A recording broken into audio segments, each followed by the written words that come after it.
Welcome to Kenton's videos. Enjoy the video. You start with the essentials.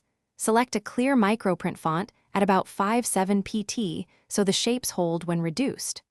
Open a vector editor and set the artboard to final physical dimensions. Once done, set output color to CMYK and document raster effects to 1200-2400 dpi because micro text relies on high resolution. Make sure to enable overprint for security lines and keep text editable initially so you can tweak spacing and wait before you convert to outlines. Now refine the actual microprint. Position your text where you need it and convert it to outlines to prevent font substitution during export. Once converted, check shapes at 100% and adjust tracking so letters don't close up. Avoid strokes under 0. 25 pt because they'll vanish at print.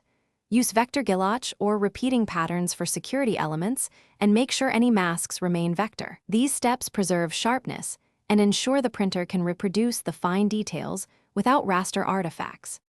Finish by exporting a high-quality PDF/X4 with fonts embedded and downsampling turned off. Set compression to lossless or minimal JPEG 2000.